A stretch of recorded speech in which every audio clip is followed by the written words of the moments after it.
नमस्कार, मेरा नाम है प्रशांत मिश्रा और आप देख रहे हैं एबी न्यूज़ इंडिया। साल 2022 के लिए चुनावी घमासान जारी हो चुका है। सभी पार्टियां अपने अपने स्तर से चुनावी जीत और हार के लिए मंथन कर रही हैं, लेकिन इस बीच एक बड़ा मुद्दा उछला है और ब्राह्मण राजनीति का केंद्र बन गया है। ऐसे में सभी पार्टियां कोई प्रबुद्ध सम्मेलन कर रही हैं तो कोई किसी अन्य नाम से सम्मेलन आयोजित कर रही है। मकसद एक ही है, ब्राह्मणों को रिझाना। तो ऐसे में आज हम आ पहुंचे हैं भारतीय जनता पार्टी के प्रबुद्ध प्रकोष्ठ के संयोजक अनिल मिश्रा जी के पास। अनिल जी, आपका बहुत स्वागत है। नमस्कार प्रशांत जी। तो पहला सवाल तो ये, क्या ये प्रबुद्ध सम्मेलन है, क्या चीज़?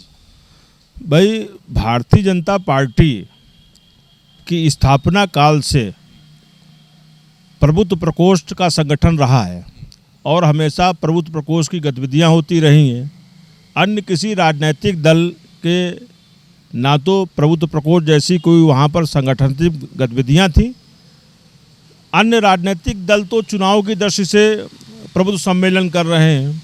भारतीय जनता पार्टी लगातार प्रबुद्ध वर्ग के बीच में काम करती रही है अपनी स्थापना काल से ही, और प्रबुद्ध वर्ग का हमेशा स्नेह और आशीर्वाद भारतीय जनता पार्टी को प्राप्त होता रहा है। आज जो भारतीय जनता पार्टी की केंद्र में सरकार है, या उसके पहले आदरणीय अटल बिहारी वाजपेयी जी की सरकार थी, या प्रदेश में माननीय कल्याण सिंह जी की सरकार रही हो, या माननीय राजनाथ जी की सरकार रही हो, या माननीय योगी जी की सरकार रही हो, हमेशा प्रबुद्ध वर्ग का आशीर्वाद, सहयोग और समर्थन भारतीय जनता पार्टी को प्राप्त होता रहा है। भारतीय जनता पार्टी के लिए प्रबुद्ध वर्ग सम्मेलन करना कोई नई बात नहीं है। मैं इसके पहले भी भारतीय जनता पार्टी प्रबुद्ध प्रकोष्ठ का प्रदेश संयोजक था। उस समय भी मैंने महानगरों में प्रबुद्ध वर्ग की संगोष्ठियां और मंडल स्तर पर प्रबुद्ध वर्ग सम्मेलन आयोजित किए थे। सपा और बसपा जैसे राजनीतिक दल जिनके पास संगठन के स्तर पर प्रबुद्ध प्रकोष्ठ या इंटेलेक्चुअल सेल जैसी कोई संरचना नहीं है, तो वो तो चुनाव की दृष्टि से आज वो कार्यक्रम कर रहे हैं।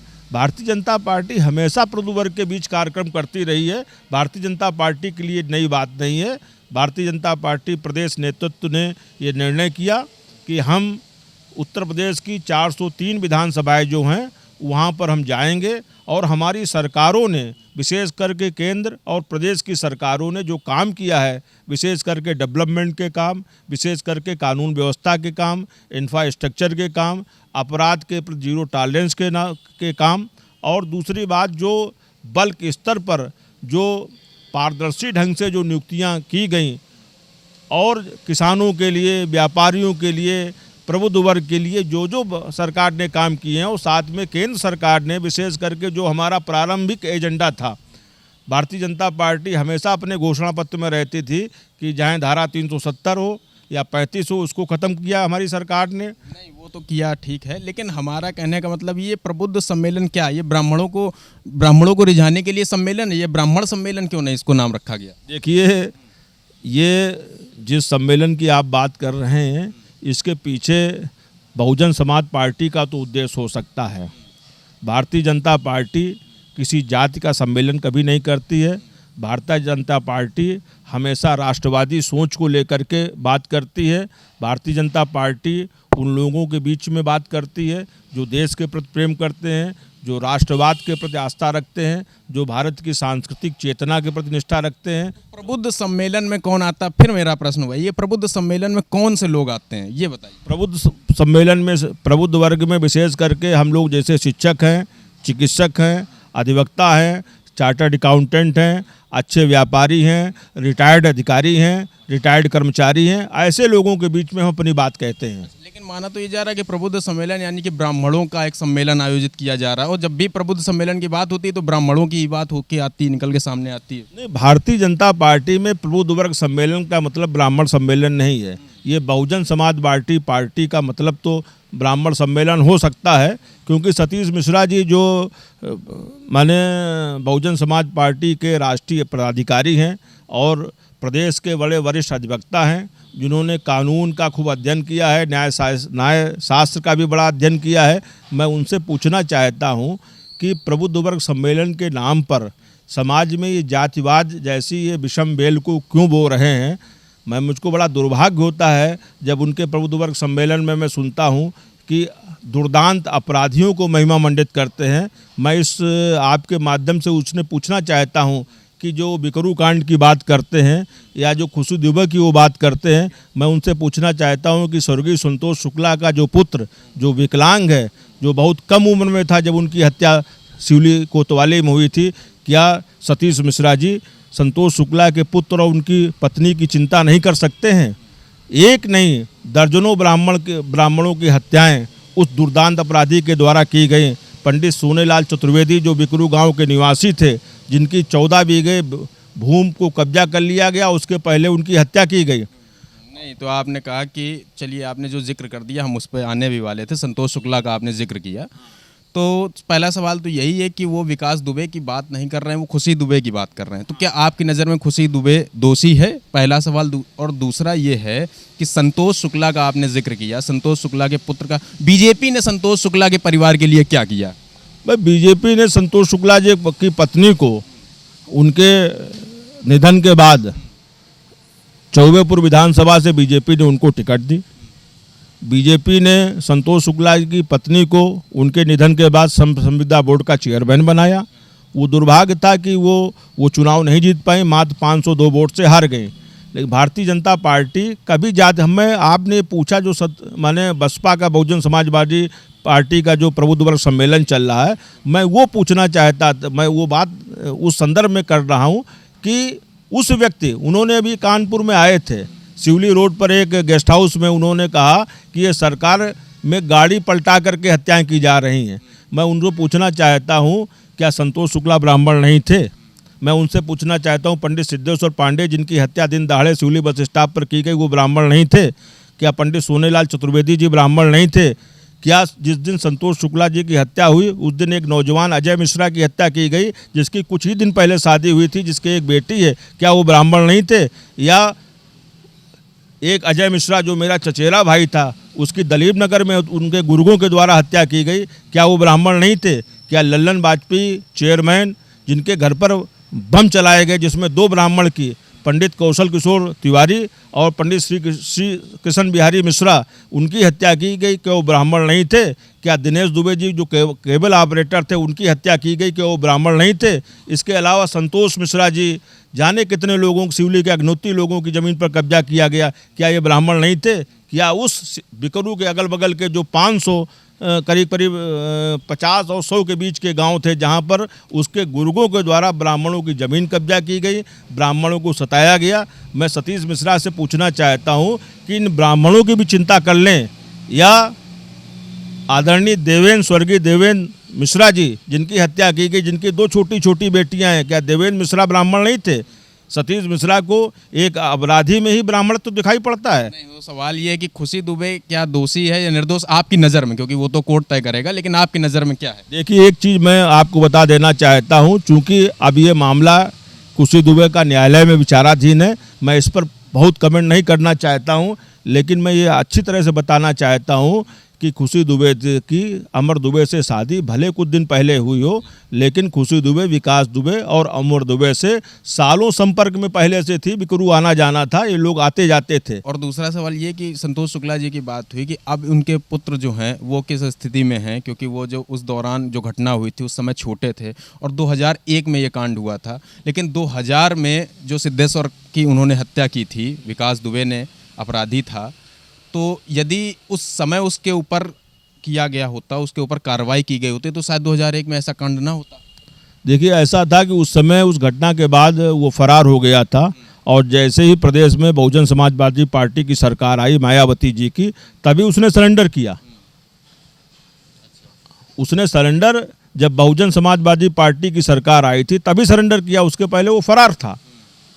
उस समय प्रदेश की सरकार ने उसको गिरफ्तार करने का प्रयास किया, लेकिन फरार होने के कारण गिरफ्तार नहीं कर सकी। लेकिन जैसे ही प्रदेश में सरकार बदली, माननीय राजनाथ जी के बाद मायावती जी की सरकार आई बहुजन समाज पार्टी की, तो उनकी सरकार में आते ही उसने सरेंडर कर दिया। तो निश्चित रूप से बहुजन समाजवादी पार्टी और विकास दुबे जैसे दुर्दांत अपराधी का बहुत पुराना तालमेल रहा है, वो राजनीतिक दृष्टि से भी बहुजन समाज पार्टी से जुड़ा ही रहा है। ब्राह्मणों को लेकर आप बात कर रहे हैं, लगातार बातचीत भाजपा भी कर रही है, अन्य पार्टियां भी कर रही हैं, तो आप लोग ये क्यों कहते हैं कि वो जाति हैं? और या अभी वो आए थे केशव प्रसाद मौर्य, उन्होंने कहा कि उनका जो सम्मेलन है वो जातिगत सम्मेलन है, लेकिन हम ब्राह्मणों के असल हितैषी हैं। लेकिन इन सब के बावजूद देखा जाए, आपकी जुबान में से ब्राह्मण है, लेकिन आप उनके लिए काम तो करते नज़र नहीं आ रहे हैं। आप सुप्रीम कोर्ट का आदेश बदल देते हैं, इसके अलावा ओबीसी आरक्षण बिल लाते हैं, तो आपकी जुबान में से वोट लेने के लिए ब्राह्मण है, लेकिन जब बात आएगी काम करने की तो आप फिर जातियों पर, दूसरी जातियों पर जाएंगे। देखिए, बात आप कह रहे हैं, भारतीय जनता पार्टी कभी किसी जाति को लेकर के बात ही नहीं करती है, ना उसकी योजनाएं किसी जाति को दृष्टि में रख करके बनाई नहीं जाती है। भारतीय जनता पार्टी सबका साथ, सबका विश्वास और सबका विकास, किसी एक जाति के लिए काम नहीं करती है और समग्र समाज के लिए वो काम करती है। उसकी योजनाएं भी समग्र समाज के लिए हैं।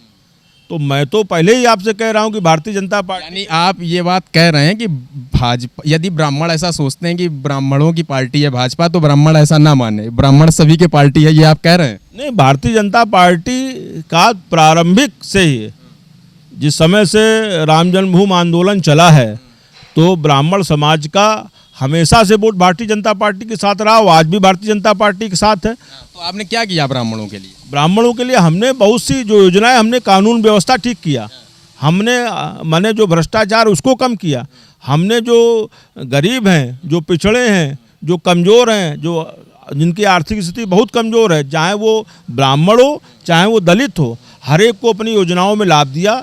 चाहे उज्ज्वला योजना हो, चाहे जनधन योजना हो, चाहे सौभाग्यश्री योजना हो, चाहे प्रधानमंत्री आवास योजना हो, चाहे आयुष्मान भारत योजना हो। हमारा कहने का उद्देश्य ये है कि यदि ब्राह्मण अपने समझ रहा है कि ये बीजेपी ब्राह्मणों की पार्टी है, यानी कि ब्राह्मण को सपोर्ट करती है, तो ब्राह्मणों को कुछ खास तो मिलना चाहिए था। मान लीजिए जैसे आप लोग आरोप लगाते हैं कि वो सपा यादवों की पार्टी है, मुस्लिमों की पार्टी, तो उनको वो सपोर्ट करते हैं। वो आप बसपा पर आरोप लगाते हैं कि वो तो एक दलित समाज की पार्टी है, तो उनको सपोर्ट करते। तो ब्राह्मण का क्या माने, क्या वो किसी दल में उसको? ऐसा है जो आप कह रहे हो कि बसपा दलित समाज की पार्टी, कहाँ दलित समाज की है? आज तो दलितों का ज़्यादातर माने समर्थन भारतीय जनता पार्टी को है, दलितों की कहाँ पार्टी। और पिछली विधानसभा लोकसभाओं में भी ये देखा गया कि यादव जो माने राष्ट्रवादी सोच के लोग थे, उन्होंने ज़्यादातर भारतीय जनता पार्टी को वोट दिया। तो भारतीय जनता पार्टी किसी जाति की पार्टी नहीं है, वो समस्त समाज की पार्टी है और सभी समाज को संरक्षण बराबर, किसी को ज़्यादा किसी को कम, ऐसा नहीं, सबको बराबर। असल में मैं जातियों की बात कर रहा हूँ, हमारे दर्शक भी सोच रहे होंगे कि ये जातियों की लगातार बात हो रही है, क्योंकि जातियों की बात आप लोग कर रहे हैं। उत्तर प्रदेश में चुनाव है तो जातियों की बात आप लोग लगातार कर रहे हैं। तो सवाल ये है कि ये जातियों की बात क्यों आ जाती है, विकास की बात क्यों नहीं सबसे प्रथम होती? जब चुनाव की बात होती है तो जाति, धर्म, संप्रदाय, इस पर बात होने लगती है, वो खासकर उत्तर प्रदेश में। आपने भारतीय जनता पार्टी के प्रबुद्ध वर्ग सम्मेलन सब देखे, जो शिक्षक दिवस 5 सितंबर से प्रारंभ हुए और 20 सितंबर तक चलेंगे। भारतीय जनता पार्टी की किसी प्रदेश और केंद्रीय नेतृत्व या जो केंद्रीय नेता हमारे यहाँ हैं, प्रदेश के नेता है, उन्होंने प्रबुद्ध वर्ग सम्मेलन में कभी भी कहीं पर भी कोई जात की बात नहीं कही। उन्होंने सबका साथ, सबके विकास की बात कही। जात की बात तो बहुजन समाज पार्टी के आदरणीय सतीश मिश्रा जी कर रहे हैं। भारतीय जनता पार्टी की एक भी नेता ने प्रबुद्ध वर्ग सम्मेलनों में जात की बात नहीं की। भारतीय जनता पार्टी ने सर्व समाज, प्रबुद्ध समाज के बीच में, जो हर समाज से प्रबुद्ध हैं, वो किसी ऐसा नहीं कि हमारे यहाँ ब्राह्मण समाज के ही प्रबुद्ध हों, हमारे यहाँ ओबीसी, दलित, हर समाज के प्रबुद्ध लोग उस हमारे सम्मेलन में आए। और ऐसे लोग आए जो भारतीय जनता पार्टी को कोई कैडर नहीं है, भारतीय जनता पार्टी के पदाधिकारी नहीं है, वो तटस्थ लोग हैं। ऐसे लोगों के बीच में हमने अपनी सरकार की उपलब्धियां रखी, हमारी केंद्र और प्रदेश की सरकार ने क्या क्या काम किए हैं, इसकी हमने चर्चा की। हमने प्रबुद्ध वर्ग सम्मेलन में जात की चर्चा नहीं की। अगर कहीं कोई प्रश्न मीडिया के बंधुओं ने अगर पूछ दिया सतीश मिश्रा के प्रबुद्ध वर्ग सम्मेलन के सिलसिले में, तो भारतीय जनता पार्टी के नेताओं ने ये कहा कि हम जात की बात नहीं करते हैं। बहुजन समाज पार्टी किसी जात के अपराधी को हीरो बना दे, उससे हमको कोई लेना देना नहीं। पूरा समाज जानता, ब्राह्मण समाज जानता है कि ब्राह्मण समाज का हित कहाँ है, ये अच्छी तरह से, और सभी समाज का हित कहाँ है, वो केवल भारतीय जनता पार्टी में, केवल एक समाज नहीं, सभी समाज का हित भारतीय जनता पार्टी में है। ये निश्चित है। केशव मौर्य अभी कानपुर आए थे, उन्होंने कहा कि ये बीजेपी की सब नकल कर रहे हैं पार्टियां जो हैं। भाजपा हमेशा से प्रबुद्ध वर्ग सम्मेलन करती रही, लेकिन इस बार देखा गया कि बीएसपी ने पहले प्रबुद्ध वर्ग सम्मेलन का आयोजन किया, उसके बाद जवाब में आप लोग उतरे मैदान पर, और फिर आप लोग उतरते हैं तो फिर आयोजन तो विस्तारित होता ही है। देखिए माननीय केशव जी जिस कार्यक्रम में थे, प्रबुद्ध वर्ग के संयोजक होने के नाते मैं उस कार्यक्रम में था। आपके मीडिया के बंधुओं ने पूछा, ऐसा नहीं है। भारतीय जनता पार्टी का प्रबुद्ध प्रकोष्ठ बहुत उसकी स्थापना काल से चल रहा है, और प्रबुद्ध प्रकोष्ठ जो है प्रबुद्ध समाज के बीच में लगातार सक्रिय रहता है, काम करता है। प्रबुद्ध समाज के बीच में सरकार की उपलब्धियों को, अपनी नीतियों को, अपने घोषणा पत्र को, अपने संकल्प पत्र को हमेशा बताता रहता है। और हम कभी कभी प्रबुद्ध समाज भारत के मन की बात कार्यक्रम, एक पिछले जब कार्यकाल में प्रबुद्ध प्रकोष्ठ का प्रदेश संयोजक था तो मैं लखनऊ में कार्यक्रम किया था भारत के मन की बात। उसमें उत्तर प्रदेश के जो प्रबुद्ध वर्ग के प्रबुद्ध लोग थे उनको बुलाया था और उनसे ये अपेक्षा की थी कि वो हमको बतावें कि हम अपने घोषणा पत्र या संकल्प पत्र में किन किन चीज़ों को जोड़ें। मैंने उनके विचारों को मैंने आमंत्रित किया था और भारतीय जनता पार्टी ने उनके विचारों को अपने घोषणा पत्र और संकल्प पत्र में जोड़ा था। तो हम लगातार प्रबुद्ध वर्ग के बीच में काम कर रहे हैं। मैं तो माननीय विंध्यवासिनी जी जब प्रबुद्ध प्रकोष्ठ के प्रदेश अध्यक्ष हुआ करते थे तो उनके प्रदेश की टीम में मैंने काम किया। तो मैं देख रहा हूं कि भारतीय जनता पार्टी तो प्रारंभ से प्रबुद्ध वर्ग के बीच में करने के लिए उसका संगठन है प्रबुद्ध प्रकोष्ठ के नाम से, लेकिन सपा और बसपा जैसे राजनीतिक दलों में देखिए वो प्रबुद्ध वर्ग के कर रहे हैं, हम उनकी कोई माने उनकी नकल नहीं कर रहे हैं। हम तो लगातार काम करते हैं, वो हमारी नकल कर सकते हैं। आप लोग क्यों चिढ़े हुए हैं? सपा समाजवादी पार्टी के हमारे नेताओं से हमसे बात होती है तो वो कहते हैं कि हमारे तो जनेश्वर मिश्रा जी, दूसरे मुलायम सिंह यादव के बाद यदि किसी का नाम लिया जाता तो जनेश्वर मिश्रा जी का लिया जाता था। इसके अलावा हमने पार्क बनवाया उनके नाम पर, अब हम परशुराम प्रतिमा बनवाने जा रहे हैं। और बीएसपी कहती है कि हमने तो ब्राह्मणों के साथ में ही मिलकर ही सरकार बनाई थी।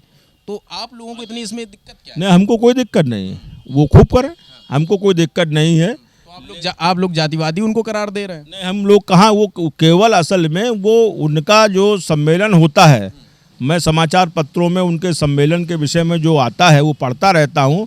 वो प्रबुद्ध वर्ग की बात ना करके घूम फिर करके एक घटना विशेष के आसपास केंद्रित हो जाते हैं और उनका वही है। तो निश्चित रूप से मैं ये कहना चाहता था कि कम से कम जिस माने दुर्दांत व्यक्ति की वो चर्चा करते हैं या उस घटना की चर्चा करते हैं और उसमें कहते हैं कि ब्राह्मणों को उत्पीड़न हुआ, तो मैं उनसे अभी उसके आपसे बात करते हुए मैं 10 नाम बता चुका हूँ जिन ब्राह्मणों का उत्पीड़न उस दुर्दांत अपराधी ने किया। ज़मीन कब्जा की, मकान कब्जा किए, रंगदारी वसूली। मैं उस कस्बे का रहने वाला हूँ, नगर पंचायत सिवली का, जो बिकरू से 200-250 मीटर एयर डिस्टेंस की दूरी पर है। मैंने सबसे ज़्यादा भोगा है। मेरे सगे साले स्वर्गीय संतोष शुक्ला जी, मेरा चचेरा भाई जो उसके गुर्गों के द्वारा मारा गया, अजय मिश्रा, तो मुझसे ज़्यादा उसको कौन जानता है? मेरे गांव के लोगों का पलायन हो गया। मेरे यहाँ के व्यापारियों ने सिवली छोड़ करके कानपुर शहर में रहना शुरू कर दिया। सुबह बस से जाते थे, 10-11 बजे दुकान खोलते तो 5 जैसे बजता था दुकान बंद करके चले आते थे। सिवली के व्यापारियों और दुकानदारों का संभ्रांत और संपन्न लोगों का रहना मुश्किल हो गया था। उसके दुर्गों के द्वारा वसूली होती थी, गुंडा टैक्स वसूला जाता था, दिन दहाड़े राजनी होती थी, क्या क्या अपराध नहीं होते थे।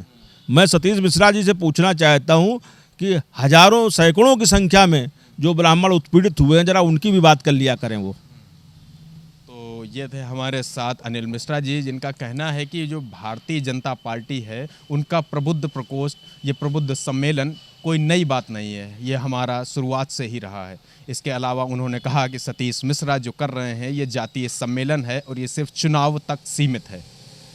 तो हमको दीजिए इजाज़त, फिर हम मिलेंगे किसी खास एपिसोड में किसी खास व्यक्ति के साथ, तब तक दीजिए।